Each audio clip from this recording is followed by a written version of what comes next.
শ্রীমন্তী, আমার মনে হয় তোর ওকে ছেড়ে দেওয়া উচিত। অনেক অভিজাত ফ্যামিলির ভালো ভালো ছেলেদের সাথে আমি তোর আলাপ করিয়ে দেব। দেখিস, তাদের মধ্যে কাউকে না কাউকে তোর ঠিক পছন্দ হয়ে যাবে। শ্রেয়া, কী সব বলে যাচ্ছিস তুই? দয়া করে মুখটা বন্ধ কর। আমি অয়নকে ছাড়তে পারবো না, অ্যাটলিস্ট যদি না ও আমার থেকে আলাদা হতে চায়। আমরা কখনোই আলাদা হব না, বুঝেছিস? ওই অয়নের মধ্যে কি এমন দেখলি শ্রীমন্তী যে ওকে ছাড়তেই চাইছিস না? শ্রীমন্তীর ওপর একটু রাগ হচ্ছিল শ্রেয়ার। ও কিছুতেই বুঝে উঠতে পারছিল না যে স্টেটাস হোক বা এডুকেশন, ফ্যামিলি ব্যাকগ্রাউন্ড হোক বা প্রতিপত্তি, অয়ন কোনো দিক দিয়েই শ্রীমন্তীর সমতুল্য নয়। অথচ মেয়েটা তাও কেন ওকে ছাড়তে চাইছে না? অয়নের প্রতি শ্রেয়ার তাচ্ছিল্যের কথা জেনেও শ্রীমন্তী বলল, হয়তো তোদের চোখে অয়ন ভালো ছেলে নয়, হয়তো ওর অনেক খুঁত রয়েছে, কিন্তু আমার চোখে ও সবার থেকে সেরা। আর যদি যোগ্যতার কথা আসে তবে আমি ওর যোগ্য নই। শ্রীমন্তী, ওয়েট, দাঁড়াও। অয়নের গলাটা শুনেই শ্রীমন্তী চমকে উঠে আপন মনে বলল, ইস, আমি তো চেয়েছিলাম অয়নই আমাকে প্রথমে ভালোবাসার কথাটা বলুক, তবে মনে হয় ও শুনে ফেলেছে। বলছিলাম যে সামনে কোথায় এগিয়ে যাচ্ছ? ট্যাক্সি স্ট্যান্ড তো ওদিকটায়। অয়নের কথা শুনে ওরা দুজনেই স্বস্তির নিঃশ্বাস ফেলল। কিছুক্ষণের মধ্যেই ওরা ট্যাক্সিতে উঠে বসে এয়ারপোর্ট থেকে রওনা দিল। একটু দ্বিধা নিয়ে শ্রেয়া জিজ্ঞেস করল, শ্রীমন্তী, তুই গাড়ি নিয়ে আসিসনি? আরে, তুই ভুলে গেছিস, আমার তো ড্রাইভিং লাইসেন্সই নেই। এবার শ্রেয়ার মনে পড়ে গেল যে শ্রীমন্তী কখনো ড্রাইভিং শেখেইনি। শ্রেয়া শ্রীমন্তী গাড়ির পেছনের সিটে বসেছিল আর অয়ন ড্রাইভারের পাশের সিটে। শ্রেয়া সামনে বসা অয়নের কাঁধে হাত রেখে বলে, আর তোমার অয়ন, তোমার কোনো গাড়ি নেই?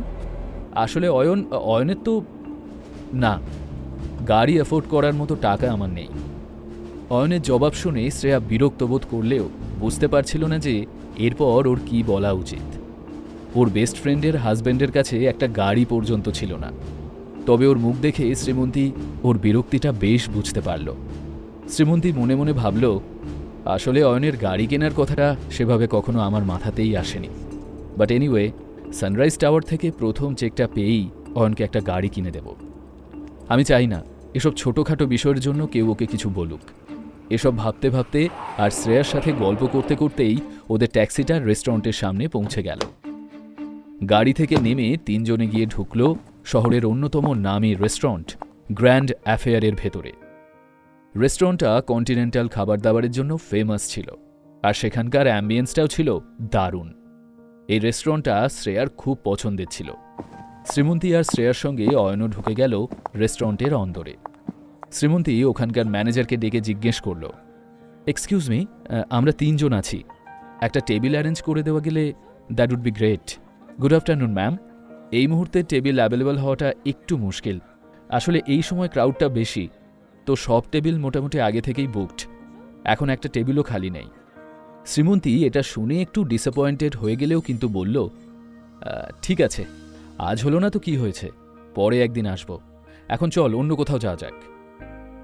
ওরা ওখান থেকে চলে যাওয়ার সময় হঠাৎই তিনটে ছেলেকে ওদের সামনে দিয়ে যেতে দেখল। আরে প্রেম না? বোঝা যাচ্ছিল শ্রেয়া ছেলেটাকে চেনে। আরে শ্রেয়া, তুই কবে ফিরলি? এই তো একটু আগে। আরে তাহলে আমাকে কল করলি না কেন? আমি তোকে নিতে এয়ারপোর্ট চলে যেতাম। নিজের কথা শেষ করে প্রেম শ্রীমন্তী আর অয়নের দিকে তাকালো। সাধারণ চেহারার সাধারণ পোশাক আশাক পরে থাকা অয়নকে ইগনোর করলেও প্রেমের দৃষ্টি শ্রীমন্তীর ওপর এসে স্থির হল। ওকে দেখেই প্রেমের চোখ দুটো চকচক করে উঠল। তোরা কি এখানে লাঞ্চ করতে এসেছিলি? হ্যাঁ, এসে তো ছিলাম, কিন্তু এখানে কোনো টেবিল অ্যাভেলেবল নেই।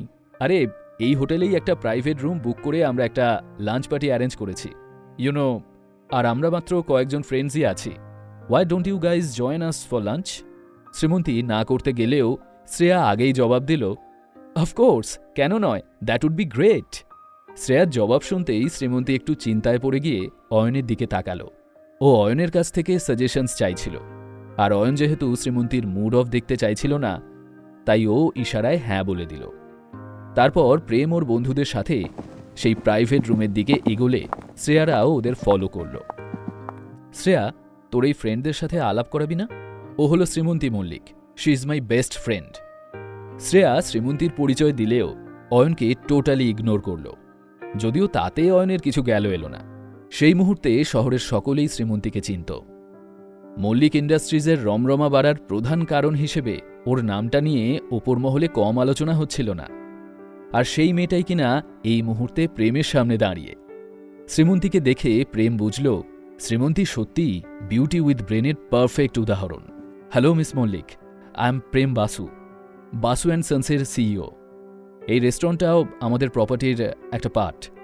শ্রীমন্তী পোলাইটলি হ্যালো বলেই চুপ করে গেল। এ হলো রাজ চক্রবর্তী, আমার বেস্ট ফ্রেন্ড। রাজ এখানকার এমএলএ ছেলে, আর ও পরেশ সাহা। তোমরা সবাই নানি জুয়েলার্সের নাম শুনেছ নিশ্চয়ই। রিসেন্টলি যাদের 3টে আউটলেট এখানে খোলা হয়েছে সেটা পরেশেরই। শ্রীমন্তী সকলের সাথেই হাসি মুখে পরিচয় করল। শ্রেয়া, এই ভাইটিকে। এমনিতে বড়লোক বাড়ির ছেলেরা সহজে কারোর সঙ্গে নিজে থেকে কথা বলে না, কিন্তু প্রেম একটু যেচেই আলাপ করে কিউট সাজতে চাইল। আমি অয়ন। অয়নের উত্তরে প্রেম কোনো রিয়াকশন না দেখালেও মনে মনে এই মিডল ক্লাস ছেলেটাকে দেখে মজা পাচ্ছিল। নিজের মনেই ও ভাবল, ও তাহলে এই অয়ন, এর নামও তো ভালোই ফেমাস। মল্লিক পরিবারের এই ঘর জামাইটি সম্পর্কে কে না জানে। ভালোই হলো, এর সাথেও পরিচয় হয়ে গেল। প্রেম ওর বাকি বন্ধুদের দিকে তাকালো। ওরাও বুঝে গিয়েছিল অয়নের পরিচয়। অয়ন, তুমি কি শ্রীমন্তীর হাজব্যান্ড? অয়ন জবাবে কেবল ইতিবাচক মাথা নাড়ল।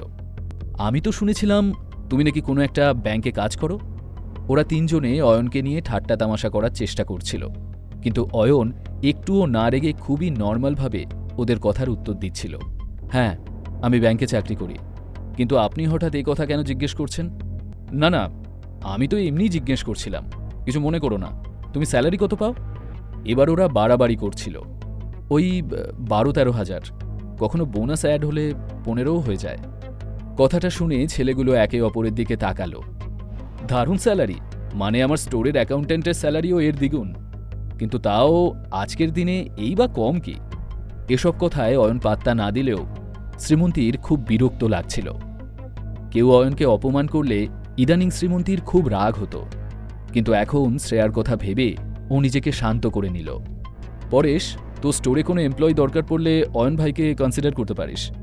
যথেষ্ট স্মার্ট আছে আমাদের ভাই, তোকে কমপ্লেন করার সুযোগ দেবে না দেখিস। হ্যাঁ বেশ, তো আমি অয়ন ভাইকে অ্যাপয়েন্ট করতেই পারি। স্যালারি ওই 25-30 হাজার দেব। রাজি থাকলে কাল থেকে জয়েন করতে পারো। কথাটা শুনে শ্রীমন্তী চমকে তাকালো অয়নের দিকে। ভবিষ্যতে কি হবে? অয়ন কি পরেশের স্টোরে জয়েন করে যাবে? শ্রীমন্তী কি অয়নের অপমানের জবাবে মুখ খুলবে? জানতে হলে শুনতে থাকুন এই গল্পটি, শুধুমাত্র পকেট এফএমে।